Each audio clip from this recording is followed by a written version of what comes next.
So Zuckerberg was just on the Joe Rogan podcast talking about how AI will replace coders in 2025. Take a look at this. First of all, they've already shown that AI has learned to code. I mean, this is one of the things that OpenAI said that they're learning how to code their own AI. I think this year, probably in 2025, we at Meta, as well as the other companies that are basically working on this, are going to have an AI that can effectively be a sort of mid-level engineer that you have at your company that can write code. And once you have that, then in the beginning it'll be really expensive to run, and then you can get it to be more efficient. And then over time we'll get to the point where a lot of the code in our apps and including the AI that we generate is actually going to be built by AI engineers instead of people engineers. But I don't know. I think that'll augment the people working on it. So I mean, my view on this is like... So that's basically the first statement. He's saying AI can be a mid-level engineer. So not a junior engineer that's actually coding in the like on the ground floor, and not a senior engineer, but a mid-level engineer. That's more about task management and also helping the junior engineers with a couple of directions and stuff like that. Initial thoughts? That's pretty crazy. I love how he said, "Oh yes, it's gonna be the case. It's gonna be expensive, but we're gonna have mid-level engineers." And then he said, "Oh, actually, the humans still gonna be there." It's like, no, we heard you first time.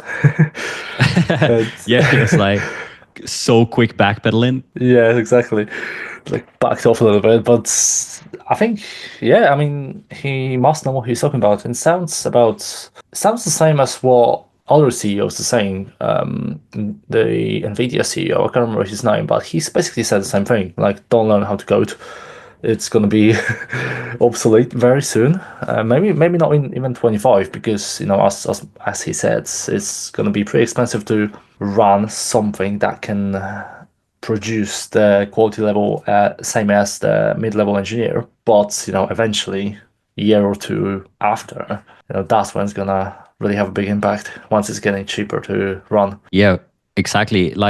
And I feel like the bottle cap here is like AI is going to write the code, and then you literally have a person that needs to review the code. And on top of that, like ChatGPT may code in English, but if it's going to be more efficient and stuff, maybe it's going to write its own coding language and just do it a lot faster and just say all the language that I'm coding in even is just not even good. Let me make a new coding like JavaScript. Do I have to do JavaScript still? Let me make a new Chrome browser that is a little bit easier. Just imagine if it comes up with its own kind of coding language or way that no one understands, just ChatGPT or just AI. And just all encrypted. Yeah, it's already called coding in Chinese. The first time I saw coding in Chinese, I was like, "What? They actually code in Chinese?" And like, it was kind of a dumb question, but yeah, they do code in Chinese. Obviously. So I was wondering, like, so how does this apply to what Meta does with their company? Are there going to be any layoffs? And also I was thinking about how to check with the other companies, like what the other industry experts say about this. And apparently he matched this up with a letter going to talking about how they're going to be having layoffs. And he went a little bit, it seems like he was a little bit inspired by this is not. And also I want to talk a little bit about like kind of job replacement overall, because it's something we haven't really talked about much, and I wanted to check if there's more developments there. But here we go. Meta layoffs incoming as Zuckerberg predicts intense year, and they warns that 5% of Meta workforce is going to be cut, and specifically low performance. That's what they were targeting. And he said, so this was after, like, I think this is yesterday. This was after he was on the podcast. He says on this is going to be an intense year, and I want to make sure that we have the best people on our teams. He added, I've decided to raise the bar on performance management and move out low performance. He continued, we typically manage out people who aren't meeting expectations over the course of a year. But now we're going to do more extensive performance-based cuts during this cycle. Oh, is that a hamster wheel of if you're last, you get kicked? It looks like it. Sounds pretty serious. Obviously coming out of the CEO, but yeah, just like puts emphasis really on the quality of the work that they produce, right? They want to be the best at the end of the day. Yeah, exactly. And in the article, it basically says that it's not like the first time people are letting people go. We had like last year, we have a ton of like thousands from X to Meta, even Spotify, even other companies that just got kicked off after the COVID situation, I feel like. But now we have a separate thing, which is basically they're finding that AI is better.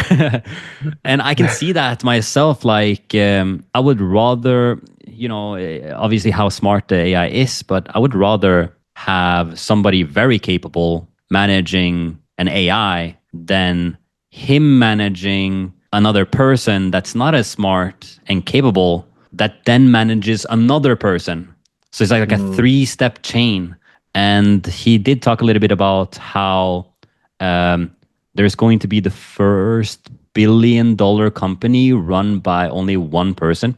Actually, this was not Mark Zuckerberg, but another podcast I was listening to. And I was like, yeah, that might actually be the case. We can have a one-person billion-dollar company. And it seems like that is the consensus around the different companies here as well. So for July 2024, Mark Zuckerberg said this year Llama 3 is competitive with most advanced models and leading in some areas. Starting next year, we expect future Llama models to be the most advanced in the industry. Yeah, we did test out Llama and it is actually great. And I actually kind of like their open sourced way of going about it as well, which is kind of cool. He did also mention, I have too many articles there. He did also mention that one of the reasons for this, or people are speculating one of the reasons for this, is that current mid-level software engineers at Meta earned a compensation package approaching $500,000. The cost of AI. Probably less than that. How many tokens is that? Quite a lot. But then, you have to have at this level, you have to have someone managing AI. But then again, they don't gonna lay off everybody. They're gonna have people there still. So, I mean, yeah, exactly. Yeah. This was another one that I found really interesting. That the announcement comes amid broader organization changes at the social media company. Meta plans to eliminate its dedicated diversity, equity, and inclusion team. That kind of goes against everything that the current companies are doing. Like they're just like, yeah, more diversity, more inclusions. And he's basically saying that we're going to eliminate these, which is according to an internal memo from VP of Human Resources. Is that concerning? Don't know. I mean, there obviously the data behind this decision. If the program or the team doesn't perform as well, then kind of move that you would expect, right? At the end of the day.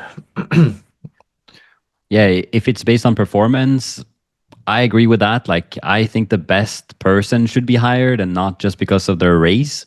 But there is definitely like important social and cultural changes based on what you have. And on top of that, like if the company is all run by old white men, it seems worse in my opinion. I do kind of like a little bit of a diversity there. But some companies are doing it way too much. Some people are apparently just eliminating it. So the next part here is that he was talking a little bit more about the future of work itself that I found quite interesting. So let's take a listen here. the future, people are just going to be so much more creative and are going to be freed up to do kind of crazy things. It goes back to, my daughter was like playing with Legos before and they kind of ran out of Legos. And then now she can have Minecraft and can build whatever she wants, and it's so much better. It's just like, I think it's the future versions of this stuff are just going to be wild, but unquestionably. Yeah. Another concern that people have is that it's going to eliminate a lot of jobs. Yeah. What do you think about that? Well, I think it's too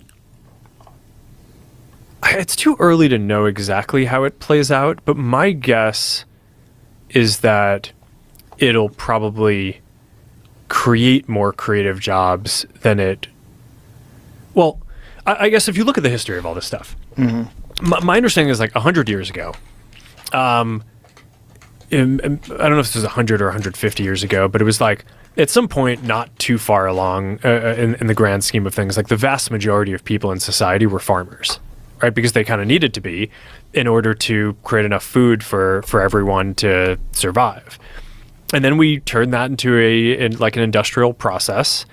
And now it's like 2% of society are farmers, and we get all the food that we need. So what did that free up everyone else to do? Well, some of them went on to do other things that are sort of like creative pursuits or cultural pursuits or other jobs.